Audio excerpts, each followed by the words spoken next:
Then we use another agent to specifically segment this person or into several different ICP segments. And so we just prompted it to say, hey, segment it into one of these three categories based on the information I feed you. And you can feed individual columns into these prompts and then output their ICP automatically. Then I can even have it explain to me why that person fits this ICP segment. Another example is I actually fed information about Clay into an AI prompt and had it output use cases for the specific person on how they could use Clay to me. And then I sent it all through Zapier into a Google Doc for sales team members to use before getting on calls. So the idea here was somebody books a call, you do an insane amount of research on the person automatically, and it sends that person immediately a Google Doc with all the information they could possibly want on a prospect.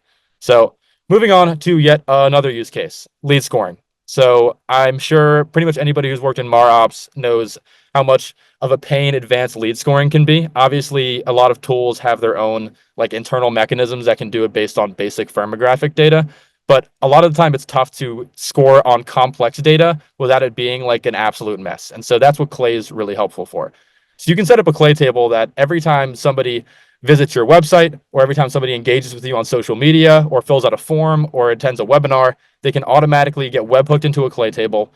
You can enrich them for a bunch of information, define scoring criteria and weights in their own individual columns, like I have in this situation, and then find additional data on these people or companies, like, for example, their revenue, their employee count in specific roles, the sort of tech stack they're using, and then eventually use AI to output a final score and then upload that immediately to your Salesforce. And you can see here, if I wanted to do that, it's very easy to update or create a record in my Salesforce based on these inbound leads. So you can see how powerful and custom a tool it can be. Like, I essentially created my own scoring model in this case, put in all the criteria I wanted, and then the AI does the rest. And this was probably built in a few hours, which is why Clay is such a powerful tool.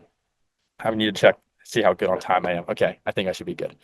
Okay, so another thing I wanted to show you is kind of back to the social media influencer point I was making before. You can import and find a lot of data in Clay that makes it super powerful. So obviously, if you're running some sort of influencer campaign, it's kind of a pain to manually aggregate lists of influencers that you think are a good fit and then reach out to the ones that you think are actually worth engaging with you or your company. And so this table immediately found social media influencers, and I can show you exactly what I searched. I just said between 10,000 and 50,000 followers that work in AI and sales are on Instagram, and I only wanted 100 results returned to me.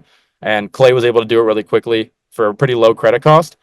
Then I was able to go and enrich these social media influencers. So after I found their Instagram by using a Google search integration, so I just looked up the person's name and their Instagram, I was able to output their Instagram, then enrich their social media profile for essentially everything that they have on their profile, like the median amount of likes, median amount of comments, the amount of engagement that they're getting, their bio, all of their post media, and all of their post captions, and output that immediately into a Clay table.